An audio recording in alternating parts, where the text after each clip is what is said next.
Ibrahim Adham রহমতুল্লাহ আলাইহি যখন পিটনি খাইতেছেন, ওই সময় ইব্রাহিম আদহাম রহমতুল্লাহ আলাইহি পিটাইতেছে, তো পিটনি না ফিরায়া দুই হাত আকাশের দিকে তুলে ধরছে, তুলে দোয়া করতেছে, ও আল্লাহ যে আমাকে মারতেছে, আল্লাহ তুমি তার জিন্দেগির গুনাহ মাফ করে দাও। আল্লাহ যে আমাকে পিটনি দিতেছে, তুমি তার আব্বা আম্মাকে মাফ করে দাও। ওগো আল্লাহ তুমি তার মর্যাদা বাড়ায় দাও। আল্লাহ তুমি আমি ইব্রাহিমকে ক্ষমা করে দাও, আমার অনেক গুনাহ আমাকে মাফ করে দাও। দোয়া করতেছেন ইব্রাহিম। এই দোয়া যে করতেছে, দোয়া শুই না পুলিশ অফিসার আশ্চর্য হয়ে গেছে, এরে আমি পিটাই আর সে আমার জন্য দোয়া করতেছে, কারণটা কি? পিটানি বন্ধ করে কয়, নাম কি তোমার?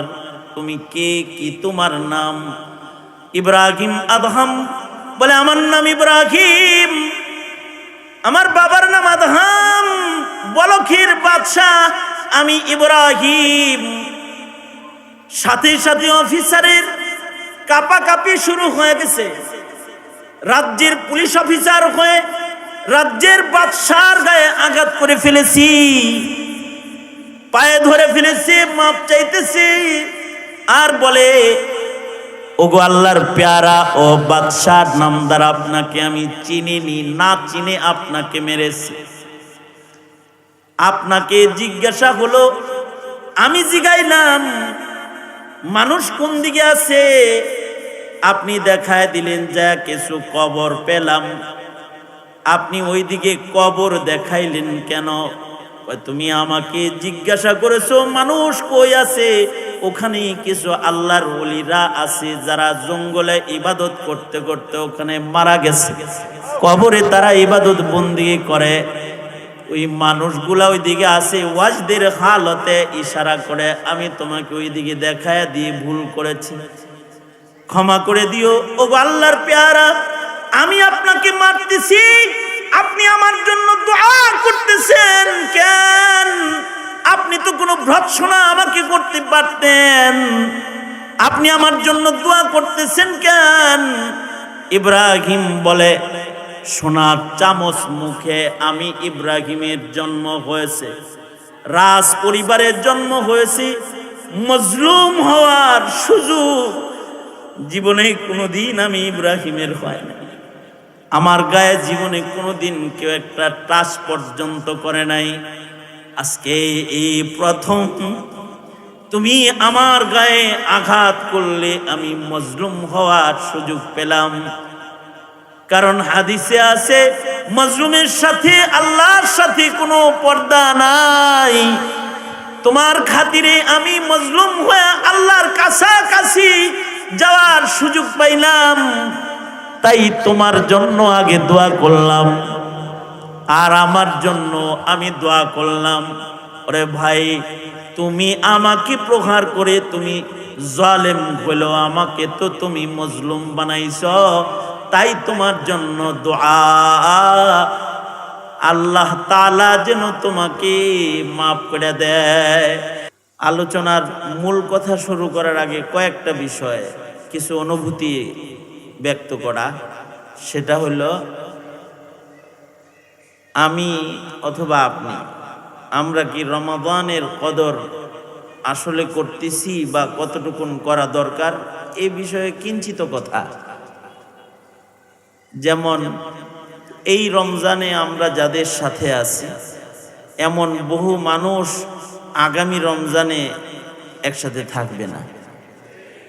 আমি গত মৌসুমে, গত রমাদানে যাদের সাথে মাহফিলেও বয়ান করেছি, উঠা বসা করেছি, বন্ধু বান্ধব আপনজন, এদের অনেকেই কবর জগতে চলে গেছে, তারা রমাদান পায় নাই।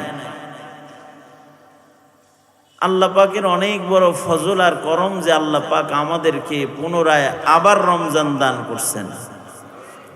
রমাদান আমাদের কাছে আসে 11 মাস পরে, বছরে 11 মাস পরে ঘুরে আমাদের কাছে রমাদান ফিরে আসে। আমরা তো 11 মাস অপেক্ষার পরে রমজান পাই, কিন্তু রাসূল হয়ে, নবী হয়ে হযরত ঈসা আলাইহিস সালাতু ওয়াস সালাম 2000 বছরেরও বেশি হয়ে গেছে অপেক্ষা করতেছেন আসমানে একটা রমাদানে আল্লাহর গোলামি করার জন্য, লাইলাতুল কদর পাওয়ার জন্য। আয়াতুম মিন আয়াতিল্লাহ আনোয়ার শাহ কাশ্মীরি রহমাতুল্লাহ আলাইহি বলেছেন 33 বছর বয়সে হযরত ঈসা আলাইহিস সালাতু ওয়াস সালামকে আল্লাহ তাআলা আকাশে নিয়ে গেছেন। ওই লাইলাতুল কদর পাওয়ার আশায় দোয়া করছেন, আল্লাহ দোয়া কবুল করছেন, তো আকাশে নিয়ে গেছেন, অপেক্ষমান আছেন। হযরত ঈসা আলাইহিস সালামের আগমন থেকে আজকে পর্যন্ত 2000 বছর এরও অধিক সময়কাল অতিক্রম হয়ে গেছে। এই লম্বা সময় তিনি অপেক্ষা করতেছেন, আবার করবে কিয়ামতে আরো কতদিন এটা জানা নাই। হযরত ঈসা আলাইহিস সালাতু ওয়াস সালাম এই পৃথিবীতে আসবেন, ওনার মূল চাহিদা হলো আল্লাহ পাকের কাছে লাইলাতুল কদরের ইবাদত বন্দেগী করা। এটার ফজিলত শুনেই উনি আল্লাহর কাছে এই দরখাস্তটা করছেন, যেটার জন্য নবী হয়ে ঈসা নবী অপেক্ষা করতেছেন হাজার হাজার বছর।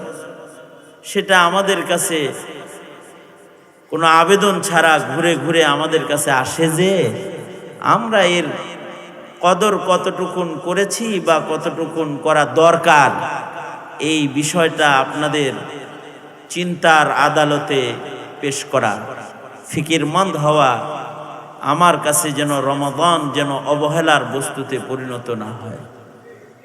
ইনশাআল্লাহ বলেন। শুকরিয়া আদায় করি আপনাদের যারা রোজা থাইকা দিনের বেলায় কাজ বাদ দিয়া আবার কোরআন শোনার জন্য মাহফিলে বসছেন। এটা রমাদানের একটি মূল্যায়ন, কারণ রমাদান এমন মাস যে মাসে আল্লাহ তাআলা কোরআন নাজিল করেছেন। শাহরু রমাদান আল্লাযী উনজিলা ফীহিল কোরআন, মাসের ভেতরে রমাদান মাস এমন একটা মাস যে মাসের সম্মান কোরআনের কারণে, কারণ এই মাসে আল্লাহ তাআলা কোরআনে কারীম নাজিল করেছেন। এই মাসে আল্লাহ তাআলা আল্লাহর কালাম নাজিল করার কারণে এই মাসটা বিশেষ দাম। মাসের ভেতরে শ্রেষ্ঠ মাস, শ্রেষ্ঠ মাসে কোরআন শুনতে বসা, কোরআন ওয়ালাদের কাছে বসা, এটা এই মাসের একটা বড় মূল্যায়ন। এটাও একটা মূল্যায়ন। এইটাও যদি আল্লাহ তাআলা কবুল করেন, হইতে পারে এর উসিলায় আল্লাহ মাফ করতে পারে। আল্লাহ তাআলা এটাকে কবুল করে নেক, বলেন আমিন। আমাদের আকাবিরদের আমল এরকম আছে যে রোজার মাস 30 দিনের ইতিকাফও করে। যেমন আমাদের বাংলাদেশে বিভিন্ন জায়গায় 30 দিন ব্যাপী ইতিকাফ হইতেছে রমাদান উপলক্ষে, রমাদানকে কেন্দ্র করে। এটা আকাবির হযরত হুসাইন আহমদ মাদানী রহমতুল্লাহ আলাইহি থেকে শুরু করে যে সকল আকাবিররা আমাদের বাংলাদেশে আসা যাওয়া করতেন, যেমন হযরত মাদানী রহমতুল্লাহ আলাইহি 1 মাস ব্যাপী সিলেটে অবস্থান করতেন এবং এখানে ইতিকাফ করতেন। হাজার হাজার আলেম ওলামা মানুষ ওনার কাছে রমাদানে দুনিয়ার সব কাজ বাদ দিয়া 30 দিন গোলামির জন্য একজন আল্লাহর পেয়ারার কাছে থাকতো। এবং হযরত ফিদায়ে মিল্লাত রহমতুল্লাহি আলাইহি হযরত সৈয়দ আসআদ মাদানী রহমতুল্লাহি আলাইহি, উনি এই উমরার সময় হযরত মাদানী রহমতুল্লাহি আলাইহি, শেখুল ইসলাম রহমতুল্লাহ আলাইহি আহলিয়া সহ বাংলাদেশের সিলেটে অবস্থান যখন করছেন তখনই পেটে আইছে। এবং এরপরে ওনার আলাদা একটা তাল্লুক এই বাংলাদেশের মানুষের সাথে হযরত মাদানী রহমতুল্লাহ আলাইহিকে কেন্দ্র করে গোটা মাদানী পরিবারের আজও পর্যন্ত আছে, মাসব্যাপী অবস্থান করতেন।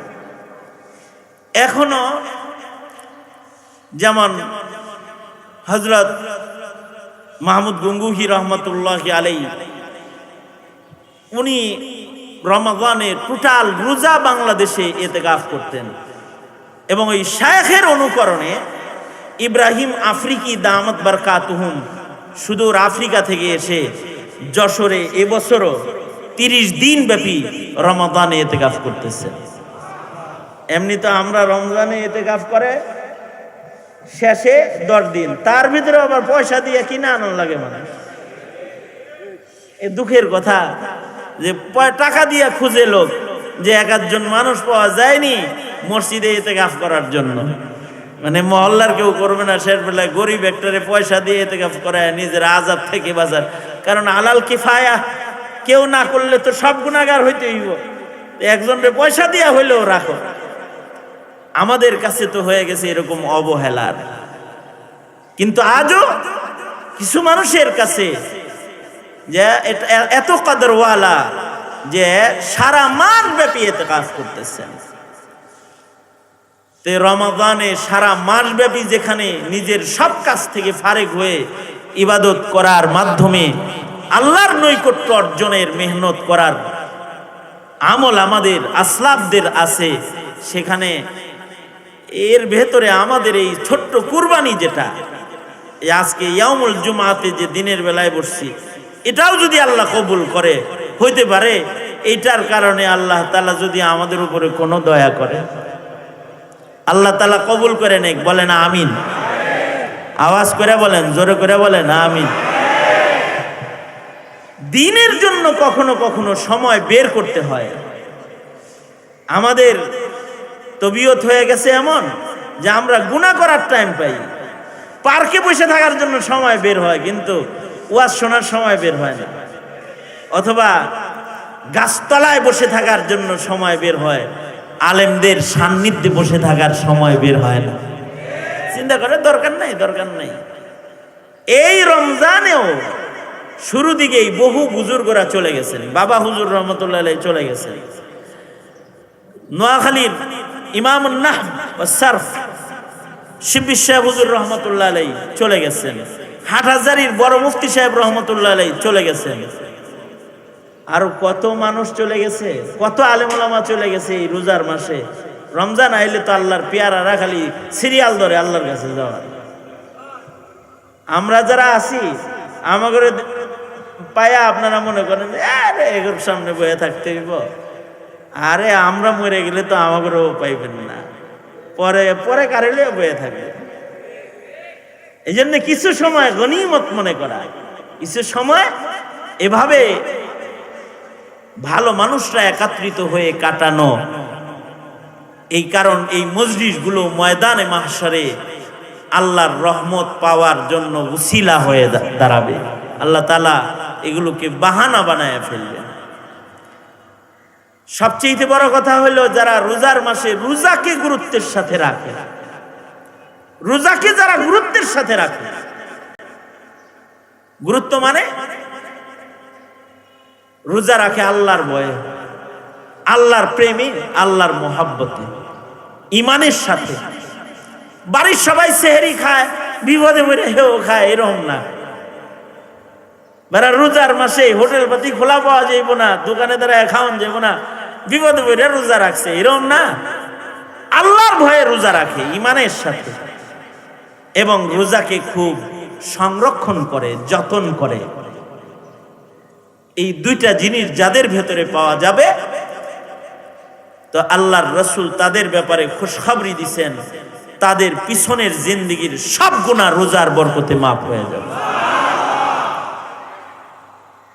ক্বালা রাসূলুল্লাহ সাল্লাল্লাহু আলাইহি ওয়াসাল্লাম, আল্লাহর নবী বলেন, মান সামা ঈমানান ওয়া ইহতিসাবান গুফিরা লাহু মা তাকাদ্দামা মিন যামবি। আল্লাহর রাসূল বলেন, ইমানের সাথে যারা রোজা রাখবে এবং খুব হিসাব নিকাশ করে রোজার সময় যারা কাটাবে, কোনো গুনাহ করবে না, গুনাহ সামনে আসলে নিজের নফসকে বলবে আনতা সাইম, তুমি রোজাদার, কেউ তার সাথে বাড়াবাড়ি করতে আসলেও বলবে আনা সায়েম, আমি রোজাদার। পাপের কাজ সামনে আসলে, কুকথা সামনে আসলে নিজেকে বলবে তুমি রোজাদার। হিসাব নিকাশ করে যারা নিজের রোজার শ্যাম সাধনাকে পালন করবে, তাদের এই সাধনার বদলায় আল্লাহ তাআলা তাদের জিন্দেগির সব গুনাহ আল্লাহ তাআলা এক রমজানের সাধনার বরকতে মাফ করে দিবে। কেউ যদি রোজার মাস পেয়ে নিজেদের গুনাহ মাফ করাইতে না পারে, তাহলে তার উপরে হযরত জিবরাইলের বদদুয়া আর নবীজির আমিন। আল্লাহর রাসূল এই ইয়াউমুল জুমআতে মসজিদের মিম্বরে পাড়া দিয়ে দিয়া 3 বার আমিন বললেন। 3টা সিঁড়িতে পাড়া দিলেন, 3টি আমিন বললেন। নবী নিজের থেকে কিছুই করেন। সাহাবীরা বলে, ওগো সরকার 3 বার আমিন বললেন, কারণ জানতে চাই। আল্লাহর রাসূল বলেন, আমিন আল্লাহর নির্দেশে আমিন বলছি, কারণ রূহুল কুদুস ফেরেশতাদের সরদার হযরত জিবরাইল 3টা বদদুয়া করেছে। আল্লাহ তাআলা আমাকে 3 বদদুয়ায় আমিন কইতে কইছে, তা আমি আমিন বলেছি। 1 নাম্বার বদদুয়া হলো যে সন্তানগুলা বৃদ্ধ পিতা মাতা পেল কিন্তু নিজেদের জান্নাত নিশ্চিত করতে পারে নাই, নিজেদের মা বাবার সন্তুষ্টির মাধ্যমে যারা আল্লাহর সন্তুষ্টি অর্জন করতে পারে নাই, ও সন্তানেরা ধ্বংস হোক, তাদের উপরে লানাত। জিবরাইলে তাদের ধ্বংসের বদদুয়া করেছে, আর আমি আমিন বলেছি। মা বাবা পাইছে কিন্তু নিজের জান্নাত কনফার্ম করতে পারে না। এখানে বহু মানুষ আছে যাদের মা নাই, বাপ নাই, তারা ইচ্ছা করলেই তাদের মায়ের সাথে ইফতার করতে পারবে না, ইচ্ছা করলেই তারা তাদের পিতার সাথে ইফতার করতে পারবে না। আমি গত কয়েকদিন আগে, 3 দিন আগে আব্বার সাথে আম্মার সাথে সেহরি করতেছিলাম আমার বাসায় একসাথে। আমি বললাম যে আমার কিসমত কত ভালো যে আমি আমার আব্বা আম্মা আপনাদের দুজনরে নিয়ে একসাথে আপনাদের সাথে সেহরি করতে পারতেছি। রমাদানে আপনারা আমাকে দোয়া দেন, দোয়া চাইলাম, বিশেষভাবে দোয়া করেন, বিশেষ দোয়া চাইলাম। পাশেই আমার বিবি আমার বাচ্চাটাকে খাওয়াইতেছে, বাচ্চা খাইবার চায় না, রাত্রে বেলায় ঘুমেতে উঠে খাওয়াইলে খাইতে চায়, খালি তো খাওয়ার ফাঁক দিয়েই জীবনী মারে। তোর মা ওরে ধাক্কা ধাক্কি দিয়ে আবার বলে, এই আজানের আগে খাইতে হয়, ঘুমায় না, খাও। আমি এই শব্দ শুনে নিজে কল্পনার জগতে একটু ঘুরলাম। আমি যখন ছোট ছিলাম, কারণ রোজার মাসে তো দিনে খাবার দাবার ঠিকঠাক মতো সকালের নাস্তার খবর থাকে না, এই জন্যে মা বাপ সন্তানদের শেষ রাত্রে খাওয়ায়, সাহারিও চিনায়, আবার সন্তানের নাস্তার সময় ক্ষুধায় কষ্ট না হয় এর থেকেও সন্তানরে বাঁচায়। ঘুম থেকে জাগায় বলতে থাকে, বাবা রোজার মাস, ওই দেখো মসজিদের মিনার থেকে ডাকতেছে। রমজান মাসে রাতের বেলায় খাইলে আল্লাহ খুশি হয়, তাই সন্তান ওঠো ওঠো, রাতের বেলায় খাও, সাহারি খাইতে হয় ইবাদত। সন্তানকে আদর করে খাওয়ায়, শেষ রাত্রিতে সাহারির কথা বইলা খাওয়ায়। আমি নিজের চোখে দেখেছি আমার মা আমার ছোট ভাই বোনদেরকে দুপুর বেলায় ঘুরতেছে আর বলতেছে পিছনে, খাও খাও, আমাদের রোজা একটা হবে, তোমার রোজা 2টা হবে। খাইতে চায় না, কয় না না তোমরা খাও না, আমি খাবো না, আমি রোজা। কিন্তু মায়ের 2 রোজার লোভ দেখায় সন্তান রে আবার দুপুরের খানা খাওয়ায়, যে ছোটবেলায় দুপুরে খাইলে 2 রোজা হয়। আবার ইফতারের সময় সন্তানকে সামনে নিয়ে বসায়া ইফতার সামনে দিয়ে বলে, আজানের আগে খাইতে নাই, খাবার সামনে নিয়ে দোয়া করতে হয়, আজান দিলে খাইতে হয়। এই যে এক আদরের দৃশ্য, পিতা মাতার রমাদানে যায় সন্তানের সাথে, এই দৃশ্যের থেকে অনেকেই বঞ্চিত, যে জীবনে তারা কোনোদিন আর মা বাবার সাথে ইফতার করতে পারবে না। নিজের মাকে নিজের হাতে কবরস্থ করেছে। এই যে মন্ডল সাহেব, ওনার আব্বার স্মরণে দোয়া, ওনার কামনা, উনি ওনার পিতার সাথে ইফতার করেছে। এরকম অনেকেই এখানে আছে যারা মা বাবার সাথে ইফতার করেছে, আজকে তারা নাই। খুশনসিব তোমরা যুবক ভাইয়েরা অথবা মুরব্বী জনেরা, আপনারা যাদের বাবা মা এখনো বাঁচা আছে, বৃদ্ধ, এই বাবা মা আপনাদের জান্নাত। যদি বাবা মা পেয়ে কেউ জান্নাত কনফার্ম করতে না পারে, তাহলে হযরত জিবরাইলের বদদুয়া তার মাথায় আর নবীজির আমিন তার মাথায়, যে আল্লাহর রাসূল তার ধ্বংসের বদদুয়ার ভেতরে আমিন বলে রাখছে। এজন্য তানবীহ খুসুসান, খাস ভাবে রমাদানুল মুবারক চলছে। মা বাপ যদি কারোর থাকে, তাহলে মা বাবার খেদমত করে নিজেদের জান্নাতকে সুনিশ্চিত করবে। যারা পিতা মাতার সাথে সুন্দর আচরণকারী, আল্লাহ তাদের উপরে সন্তুষ্ট। যারা মা বাবার সাথে অসৎ আচরণকারী, আল্লাহ তাদের উপরে অসন্তুষ্ট। মা বাপ রাজি, আল্লাহ রাজি। এমনকি হাদিসে আল্লাহর রাসূল কত শক্ত করে বলছেন, আল জান্নাতু তাহতা আকদামিল উম্মাহাত, মায়ের জাতির পায়ের নিচে সন্তানগুলার জান্নাত আল্লাহ রাইখা দিয়েছে। যাদের মা বাপ নাই, বরকতি মজলিসে বসছেন, মরা মা বাবার হক হলো মা বাবার জন্য দোয়া,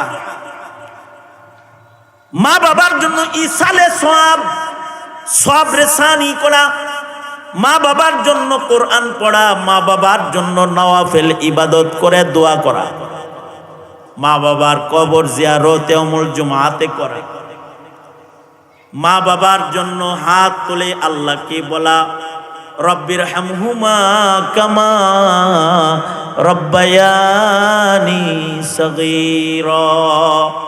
ওগো আল্লাহ, আমার পিতা মাতা যারা আমাকে আদরে লালন করেছে, আল্লাহ আপনি আমার আব্বা আম্মাকেও আদরে লালন পালন করেন, রহমতের কোলে আপনি লালন পালন করুন।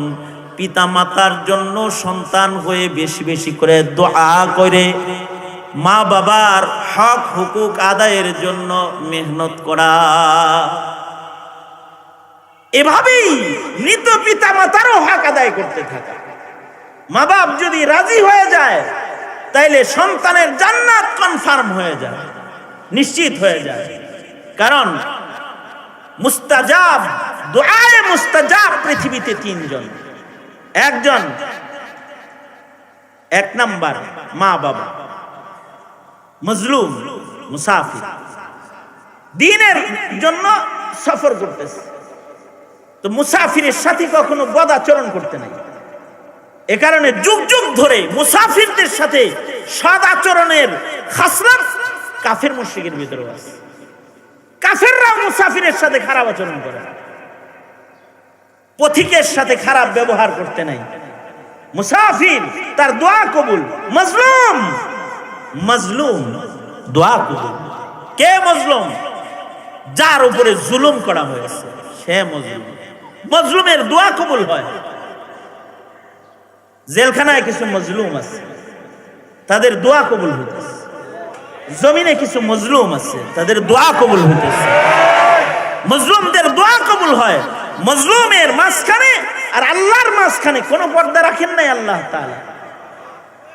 দাওয়াতুল মজলুম কবুল, কবুল হয়ে যায়। এজন্য মজলুম হওয়া ভালো, জালিম হওয়া ভালো না। সকল আল্লাহ পাকের এদেশের আলেমরা মজলুম, এরা জালেম নয়, এরা জালেম নয়, মজলুম তারা। আল্লাহ পাকের সকল গণতন্ত্রের রাজনীতি তোমরা যারা করো, তোমরা জুলুম করে জালেম হইতে পারো, কিন্তু এদেশের আলেমরা মজলুম, জালেম নয় তারা, নয় তারা, জালেম নয় তারা।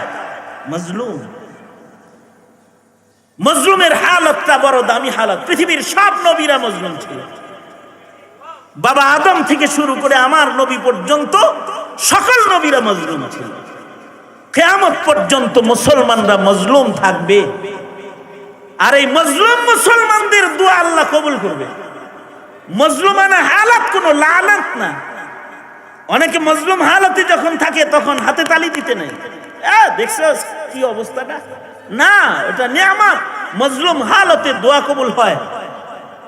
তার সাথে এবার রবের সাথে সরাসরি সংযোগ স্থাপিত হয়েছে। যা দোয়া করবে সব আল্লাহ কবুল করবে, সব কবুল হয়ে যাবে, কারণ মজলুমের দোয়া কবুল। এ কারণেই তো ইব্রাহিম আদহাম রহমতুল্লাহ আলাইহি উনি ইবাদত করতে জঙ্গলে, বলখের জঙ্গলে তিনি একাকী ইবাদত বন্দেগী করতেন। এক পুলিশ অফিসার ওইটার ভিতরে ঢুকছে জঙ্গলে কোনো কাজে, মিশনে ঢুইকা রাস্তা হারায় ফেলাইছে। হযরত ইব্রাহিম আদহাম তো বয়ে রইছে, জিকির করতেছেন, সাধারণ ড্রেস আপ, বাদশার পোশাক তো আর না, সাধারণ পোশাকে আবেদ মানুষ জঙ্গলে ইবাদত করতেছে। তো উনি যখন মুরাকাবা করতেছে তখন কাশফের হালতে আছে, একটা ওয়াজদের হালতে উনি আছে। আর এই পুলিশ অফিসার রাস্তা ভুলে যায় জিগাইতেছে জঙ্গলের ইব্রাহিম আদহামকে, জঙ্গলের ভিতরে, এই এই চিনে না তো, বলতেছে এই এই সাধক, মানুষজন কই আছে, কোন দিকে আছে, বাড়িঘর কোন দিকে? তো ইব্রাহিম আদহাম রহমতুল্লাহ দেখাই দিছে এই দিকে, এদিকে বাড়িঘর আছে, এরকম একটা দেখাইছে। এই পুলিশ অফিসার ওই দিকে গেছে, যা দেখে কতগুলো কবর। কি দেখছে? হ্যাঁ, কবর। পুলিশ তো পুলিশই, জিগাইছে বাড়িঘর কই আছে, দেখাই দিছে গুরুস্থান। তো ঘুরে আইছে যে ইব্রাহিম আদহামকে কোনো কথা নাই, কথা ছাড়া বাড়ি, ডাইরেক্ট বাড়ি শুরু করছে। বাদশাকে পিটাইতেছে রাজ্যের পুলিশে। ইব্রাহিম আদহাম রহমতুল্লাহ আলাইহি যখন পিটনি খাইতেছেন, ওই সময় ইব্রাহিম আদহাম রহমতুল্লাহ আলাইহি পিটাইতেছে, তো পিটনি না ফিরায়া দুই হাত আকাশের দিকে তুলে ধরছে, তুলে দোয়া করতেছে, ওগো আল্লাহ যে আমাকে মারতেছে, আয় আল্লাহ তুমি তার জিন্দেগির গুনাহ মাফ করে দাও। আয় আল্লাহ যে আমাকে পিটনি দিতেছে, তুমি তার আব্বা আম্মাকে মাফ করে দাও। ওগো আল্লাহ তুমি তার মর্যাদা বাড়ায় দাও। আল্লাহ তুমি আমি ইব্রাহিমকে ক্ষমা করে দাও, আমার অনেক গুনাহ আমাকে মাফ করে দাও। দোয়া করতেছেন ইব্রাহিম। এই দোয়া যে করতেছে, দোয়া শুই না পুলিশ অফিসার আশ্চর্য হয়ে গেছে, এরে আমি পিটাই আর সে আমার জন্য দোয়া করতেছে, কারণটা কি? পিটানি বন্ধ করে কয়, নাম কি তোমার, তুমি কে, কি তোমার নাম? ইব্রাহিম আদহাম বলে, আমার নাম ইব্রাহিম, আমার বাবার নাম আদহাম, বলখের বাদশাহ আমি ইব্রাহিম। সাথে সাথে অফিসারের কাঁপাকাঁপি শুরু হয়ে গেছে। রাজ্যের পুলিশ অফিসার হয়ে রাজ্যের বাদশার গায়ে আঘাত করে ফেলেছি, পায়ে ধরে ফেলেছে, মাপ চাইতেছে, আর বলে, ওগো আল্লাহর প্যারা ও বাদশার নামদার, আপনাকে আমি চিনিনি, না চিনে আপনাকে মেরেছি। আপনাকে জিজ্ঞাসা হলো, আমি জিগাইলাম মানুষ কোন দিকে আছে, আপনি দেখায় দিলেন যা কিছু কবর পেলাম, আপনি ওই দিকে কবর দেখাইলেন কেন? তুমি আমাকে জিজ্ঞাসা করেছো মানুষ কই আছে, ওখানে কিছু আল্লাহর ওলিরা আছে যারা জঙ্গলে ইবাদত করতে করতে ওখানে মারা গেছে, কবরে তারা ইবাদত বন্দেগী করে, ওই মানুষগুলা ওইদিকে আছে, ওয়াজদের হালতে ইশারা করে, আমি তোমাকে ওইদিকে দেখায় দিয়ে ভুল করেছি, ক্ষমা করে দিও। ও আল্লাহর পেয়ারা, আমি আপনাকে মারতেছি, আপনি আমার জন্য দোয়া করতেছেন কেন? আপনি তো কোনো ভর্ৎসনা আমাকে করতে পারতেন, আপনি আমার জন্য দোয়া করতেছেন কেন?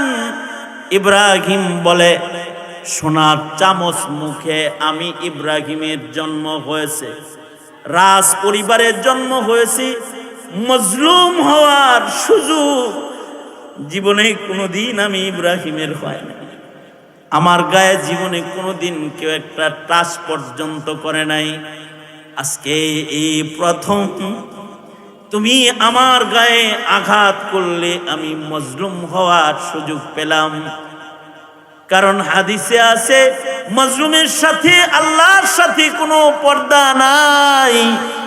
তোমার খাতিরে আমি মজলুম হয়ে আল্লাহর কাছাকাছি যাওয়ার সুযোগ পাইলাম, তাই তোমার জন্য আগে দোয়া করলাম, আর আমার জন্য আমি দোয়া করলাম। ওরে ভাই, তুমি আমাকে প্রহার করে তুমি জালেম হইলো, আমাকে তো তুমি মজলুম বানাইছ, তাই তোমার জন্য দোয়া, আল্লাহ তাআলা যেন তোমাকে মাফ করে দেয়। এই পুলিশ অফিসার এই চিত্র দেখা সেও তার দুনিয়ার সাধারণ জিন্দেগি ছেড়ে দিয়ে সারা জনম পরবর্তীকালে জঙ্গলের ভেতরে ইব্রাহিম আদহামের গোলামি করেছেন এবং খেদমত করেছেন, এবং উনিও ওলি হয়ে মারা গেছেন। মজলুম অবস্থায় দোয়া কবুল হয়। এই কারণে জালেম হওয়া ভালো না, মজলুম হওয়াই ভালো। কখনো যদি মজলুম হয়ে যান তো মনে করবেন যে আল্লাহর মাহবুব হয়েছেন। মজলুমরা আল্লাহর মাহবুব হয়, মজলুম হইলে আল্লাহর প্রিয় হয়। মজলুম যখন হইবেন তখনই দোয়া করার টাইম, তখন দোয়া করবেন।